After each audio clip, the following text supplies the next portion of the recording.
Bab 756. Buah Suci King Yun. Putra suci keluarga Cao tertawa dingin dan berkata, "Kamu sedang memperhitungkan kekuatan dua belah pihak dan memikirkan bagaimana menyerang mereka, kan?" Putra suci keluarga Feng tertawa keras dan berkata, "Benar-benar tidak bisa menyembunyikan apapun dari saudara Cao. Kalau hasil akhirnya benar-benar tidak memuaskan, kita juga bukannya tidak bisa melakukan sesuatu. Kamu punya keyakinan bisa menang." Putra suci keluarga Cao mengangkat alisnya dan berkata, "Menurut pengamatanku selama perjalanan ke sini, beberapa orang dari keluarga Yun tidak perlu dihiraukan. Kultivasi gadis suci keluarga Yun juga tidak sehebat kamu dan aku, hanya Vinola Su itu yang agak meresahkan. Nanti saat bertarung, kamu tahan cara Yun, aku urus Vinola Su, dengan begitu kita pun akan menang." Di mata putra suci keluarga Feng muncul maksud membunuh. Takutnya nanti orang bermarga Qin itu datang mengganggu. Putra suci keluarga Cao berkata khawatir. "Hehe, dia hanya lebih pintar dalam formasi dan pemurnian obat saja. Apa gunanya orang seperti itu ketika benar-benar bertempur?" Putra suci keluarga Feng berkata merendahkan, "Terlebih lagi aku masih ada rencana simpanan." "Saudara Cao, kamu tenang saja, pasti akan berhasil." "Kalau begitu aku nantikan rencana saudara Feng. Kalau mendapatkan buah King Yun ini dan kultivasiku mencapai akhir tingkat fase kesempurnaan, maka aku pasti akan menjadi kepala rumah selanjutnya. Di masa depan ketika kita berdua jadi kepala rumah, aku pasti akan mengikuti perintah saudara Feng." Putra suci keluarga Cao tertawa. "Gampang. Putra suci keluarga Feng tertawa licik. Mereka berdua seakan sedang melihat adegan Erik dan temannya mati. Di sisi lain, Erik dan yang lainnya juga terus menerobos larangan dan terus mendaki gunung. "Menurut kalian apakah dua putra suci keluarga Feng dan Cao itu benar-benar akan membiarkan kita mendapatkan buah King Yun semudah ini?" Ye Zun berkata. Karakter putra suci keluarga Cao itu otoriter, tapi rumor putra suci keluarga Feng lebih baik. Seharusnya dia tidak akan sampai melakukan hal seperti membunuh orang demi mendapatkan barang.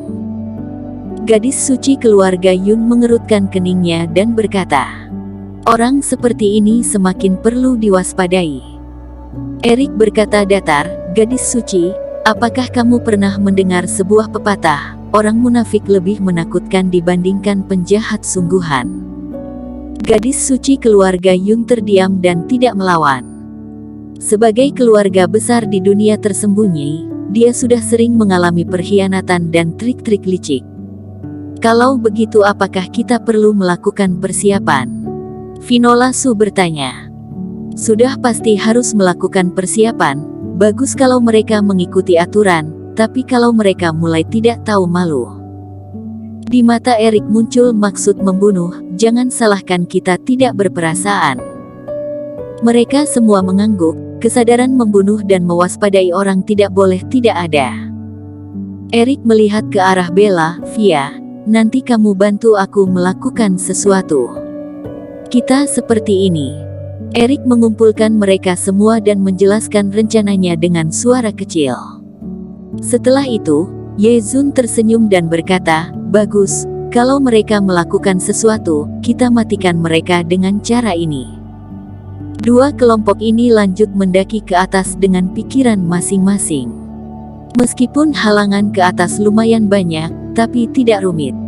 Rata-rata setelah 1 jam, dua kelompok ini pun sampai di puncak gunung.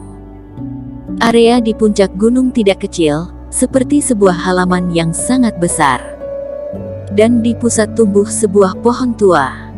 Ini adalah pohon spiritual King Yun. Ketika mereka semua melihat pohon spiritual yang sangat megah itu, mereka menunjukkan ekspresi terkejut.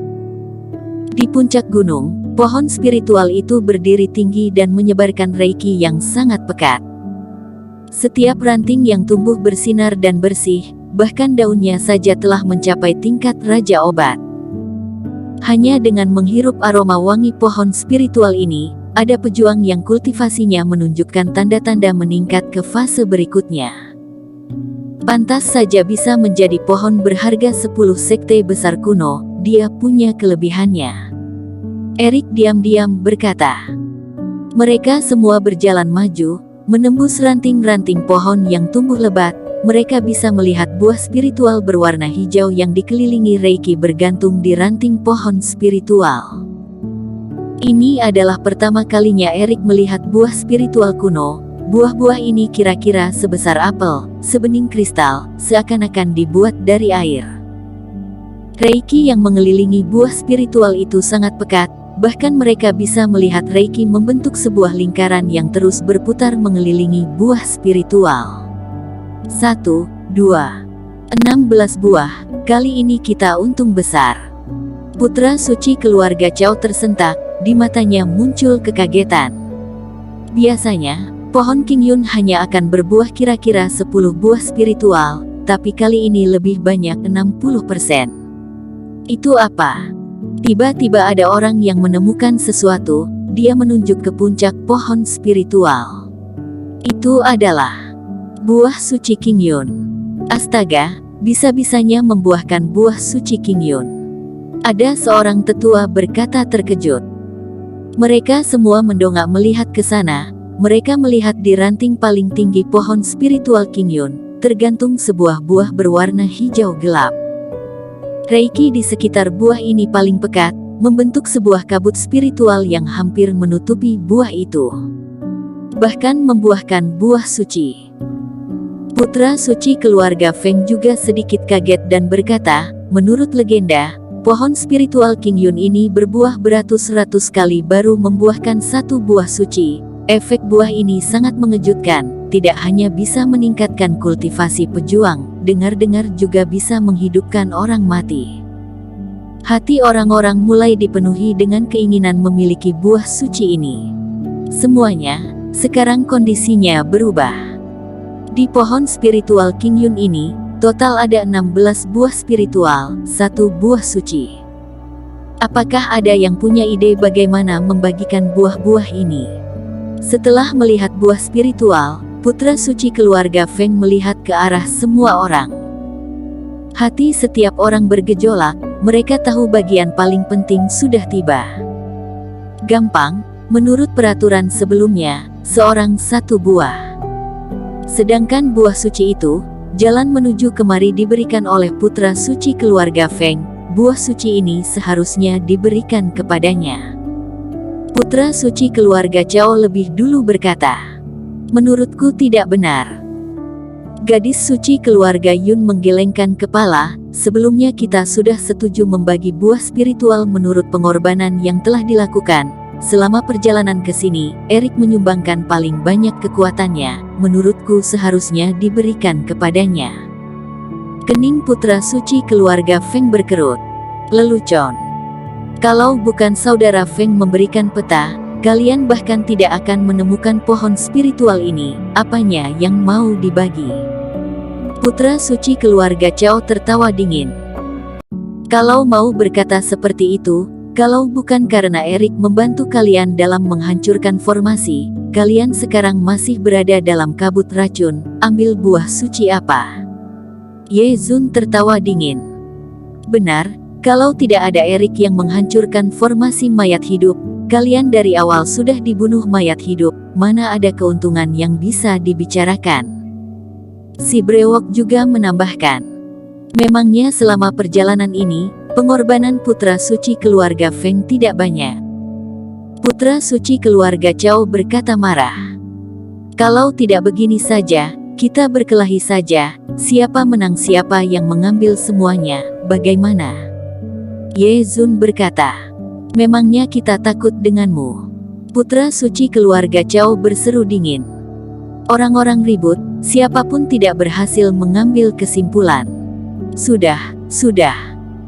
Saat ini, putra suci keluarga Feng tersenyum berseri-seri dan berkata, Saudara Chao, aku tahu kamu memikirkanku, tapi kita harus melihat kondisi. Memang benar saudara Qin menyumbangkan lebih banyak tenaganya. Begini saja, buah spiritual dibagi ke setiap keluarga. buah suci milik saudara Qin. Kita dengan susah payah tiba di sini, jangan sampai merusak keharmonisan. Putra suci keluarga Feng berkata tulus. Sudah dengar belum, saudara Feng murah hati, tidak mau perhitungan dengan kalian. Putra suci keluarga Zhao mendengus dingin. Cara pembagian sudah diputuskan, mereka semua pun tidak bersuara lagi. Putra suci keluarga Zhao menatapi putra suci keluarga Feng. Putra suci keluarga Feng tersenyum, ekspresinya tenang, seakan-akan tidak merasakan apapun. Posisi buah suci itu paling tinggi, kalau mau memetik buah, seharusnya lebih dulu memetik buah suci, kalau energinya menyebar pergi, maka sudah tidak berguna. Saudara Qin, buah ini milikmu, silahkan kamu petik dulu. Putra suci keluarga Feng membuat tanda silahkan dan bergeser ke samping. Bersambung. Terima kasih telah menonton video ini sampai akhir. Jangan lupa subscribe dan nantikan kisah episode selanjutnya hanya di Novel Story. Salam.